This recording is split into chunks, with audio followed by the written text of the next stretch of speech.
Time check 11:30 ng gabi.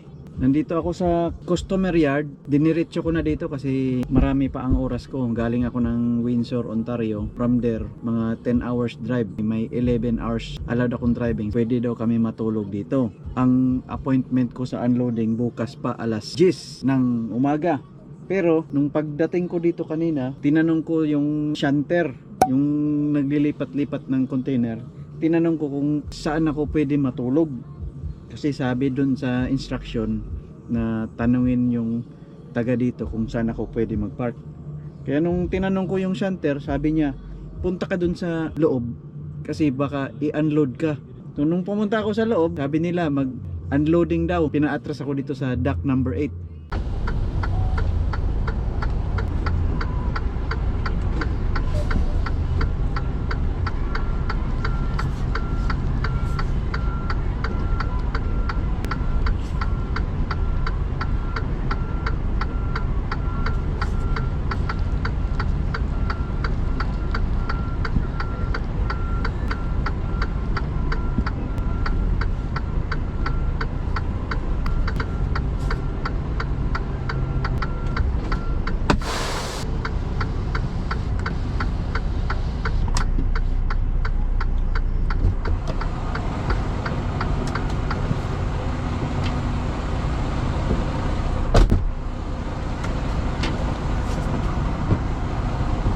Makatipid ako ng oras ko bukas kasi ang appointment ko sana bukas is alas 10 ng umaga, so maghintay ako ng hanggang alas 10 tapos unloading pa. Pero ngayon na-unload ako, so bukas after sa 10 hours reset ko, good to go na ako. Pupunta ako ng Green Bay, Wisconsin, magpa-load ako doon para dalhin ko sa Brampton, Ontario, malapit sa Toronto. May mga sitwasyon kasi na yung appointment time is hindi na susunod. So depende sa mga customers. May customers na talagang stricto. Pupunta ka dun sa kanila 30 minutes before appointment. Hindi rin pwedeng maaga ang truck kasi papaalisin ka kasi busy. Pero dito, first time ko dito na ang appointment pala is hindi o parang open siya. Kaya ngayon na-unload ako eh. So yun lang. Naghintay-hintay na lang ako. Pumasok ako doon kanina sa loob. Ang daming mga forklift, yung mga reach truck, yung mga dinadrivean ko dati. Tumitingin ako sa kanila, ang busy. Yun din ang ginagawa ko dati.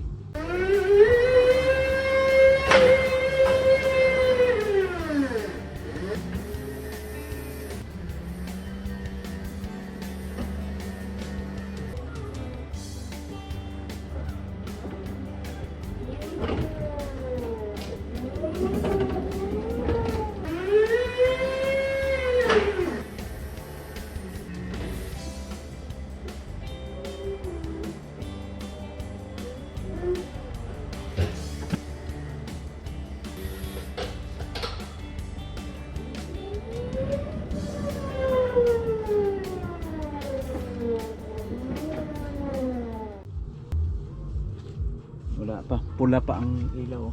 Yan no, ang ilaw. Pag pula pa yan, meaning nakalak pa yung sa trailer ko, yung safety lock nila. Pag green na yan, ibig sabihin unlock na, pwede na tayong aabante. Pero before tayo aabante, i-double check ko muna doon sa likod. A new message has arrived. A new message has arrived.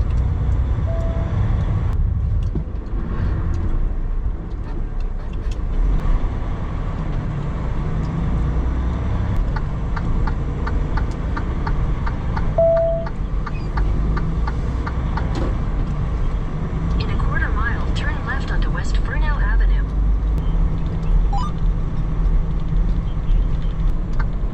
Turn left on West Snail Road, then take the second right.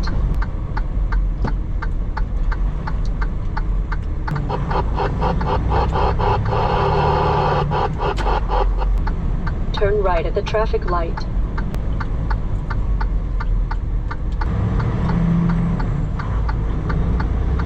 In 3 kilometers, turn right on I-41 North.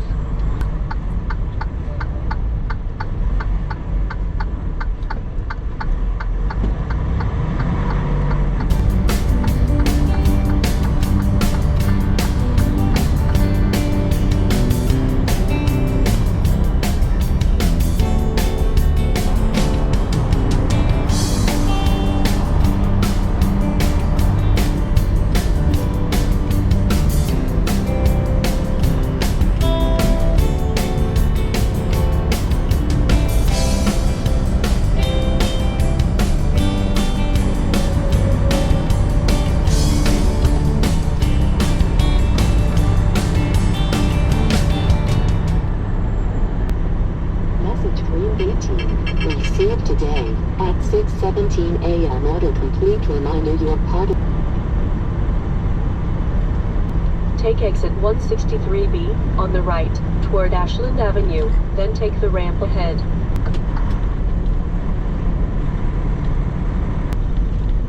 At the roundabout, take the second exit to US 41 business route.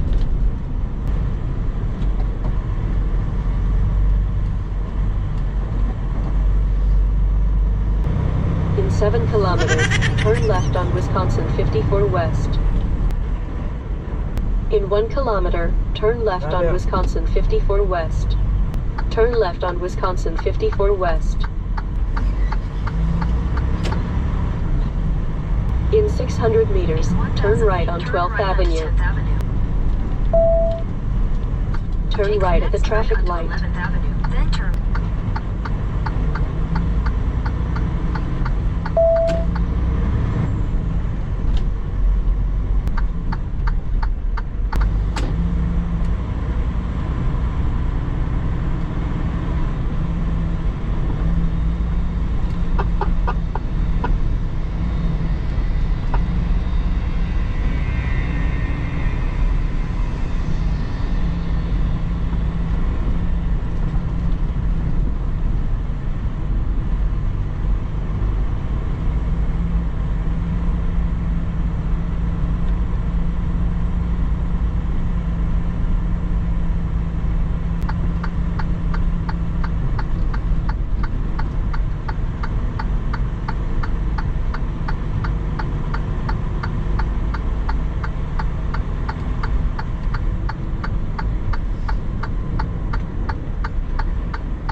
You have 7 hours and 1 minute of remaining drive time.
Shout out kay Kizon family diha sa Bayugan, Agusan. Salamat nga palagi ka palang nanonood sa mga videos ko. O sana may natutunan ka kahit papaano. Sana na-enjoy mo yung mga views na nakikita mo sa driving ko, no. Pamilyar ako diyan sa Bayugan kasi taga Mangagoy po ako, Surigao del Sur. Dinadaanan ko yan from Butuan pabalik ng Mangagoy, Ampayon, Bayugan 1, Bayugan 2, tapos Prosperidad, San Francisco, Agusan del Sur, tapos Barobo, Mangagoy na. Pamilyar ko din ha, kay regular gid ko mag-agi-agi diha. Salamat Kizon family. I-share na lang sa imo mga friends. Salamat kaayo sa inyo Kizon family diha sa Bayugan. Kay John Ray Fuentes from South Korea, o basta sa South Korea, kay John Ray Fuentes. Kay Ace York Oropesa, nandyan po siya sa Nova Scotia. Kay Ronski, si Ronski po ang nakikita nyo sa previous vlog ko noong winter storm. Si Aaron, siya po ay kasama ko dito sa company. Nag-training siya, ongoing ang training niya. Nasa last phase na po siya ngayon, highway training na. Kanina kausap ko siya, nandun siya sa Winnipeg. Bukas ay papunta sila ng Missouri, napakalayo. Siguro mga 20 hours drive.